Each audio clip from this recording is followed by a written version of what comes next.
স্বামীজির পত্রাবলী থেকে পাঠ করছি, পৃষ্ঠা সংখ্যা 56, স্মৃতি মাইতি, 20 সেপ্টেম্বর 1892, বোম্বাই থেকে ক্ষেত্রী নিবাসী পণ্ডিত শঙ্করলালকে লেখা পত্রের অংশবিশেষ।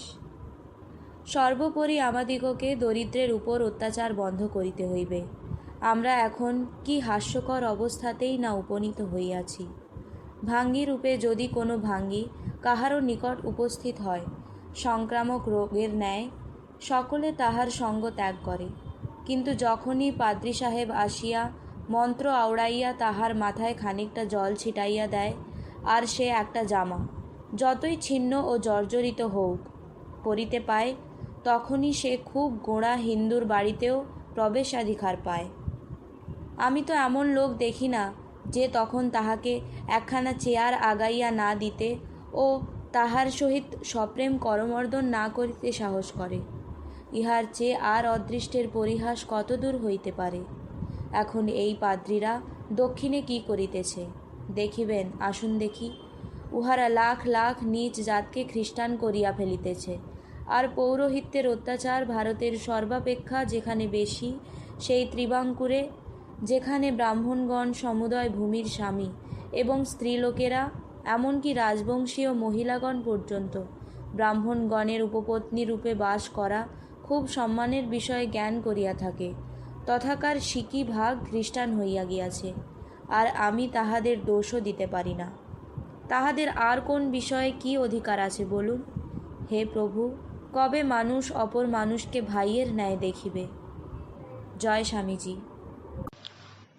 স্বামীজির আমার ভারত অমর ভারত থেকে পাঠ করছি, রনি মান্না, পৃষ্ঠা সংখ্যা 129। আমরা পাশ্চাত্যে নারী পূজার কথা শুনে থাকি, কিন্তু সাধারণত এই পূজা নারীর সৌন্দর্য ও যৌবনের পূজা। ইনি কিন্তু নারী পূজা বলতে বুঝতেন মা আনন্দময়ীর পূজা। সব নারী সেই আনন্দময়ী মা ছাড়া আর কিছু নন। আমি নিজে দেখেছি, সমাজ যাদের স্পর্শ করে না, এরকম স্ত্রীলোকদের সামনে তিনি করজোড়ে দাঁড়িয়ে রয়েছেন।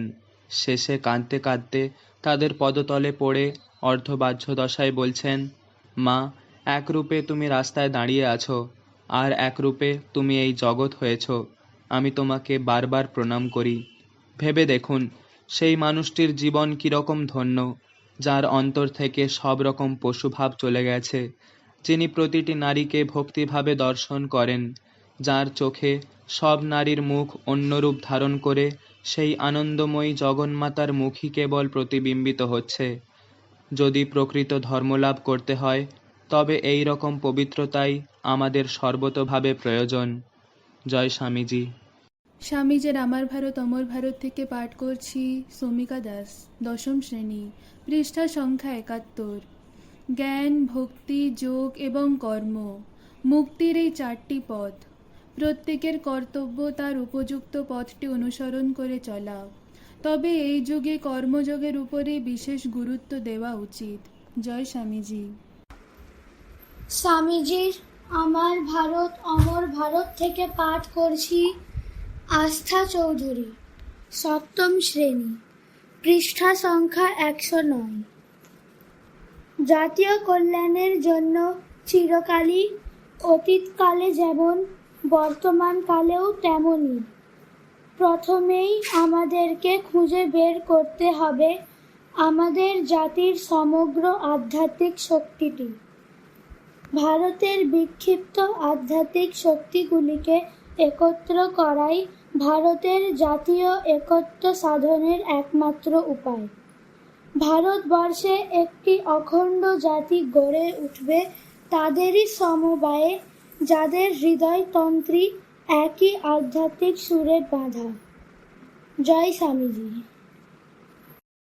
স্বামীজির আমার ভারত অমর ভারত থেকে পাঠ করছি, সুহৃদ সামন্ত, দ্বাদশ শ্রেণী, পৃষ্ঠা সংখ্যা 144।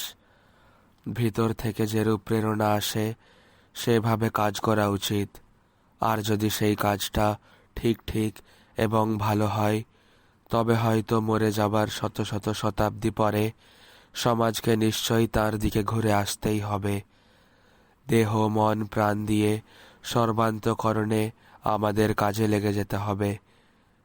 একটা ভাবের জন্য যতদিন পর্যন্ত না আমরা আর যা কিছু সব ত্যাগ করতে প্রস্তুত হচ্ছি, ততদিন আমরা কোনো কালে আলো দেখতে পাবো না। জয় স্বামীজি। স্বামীজির আমার ভারত অমর ভারত থেকে পাঠ করছি রূপসা খাড়া, অষ্টম শ্রেণী, পৃষ্ঠা সংখ্যা ৯৯। তুমি যা চিন্তা করবে তাই হয়ে যাবে। যদি তুমি নিজেকে দুর্বল ভাবো তবে দুর্বল হবে, তেজস্বী ভাবলে তেজস্বী হবে। জয় স্বামীজি। স্বামীজির আমার ভারত অমর ভারত থেকে পাঠ করছি নিষ্ঠা চৌধুরী, ষষ্ঠ শ্রেণী, পৃষ্ঠা সংখ্যা ১০৬। এদেশের সম্প্রদায়ের অভাব নেই, এখনই যথেষ্ট আছে, আর ভবিষ্যতেও অনেক হবে। সাম্প্রদায়িক থাকুক, কিন্তু সাম্প্রদায়িকতা দূর হোক।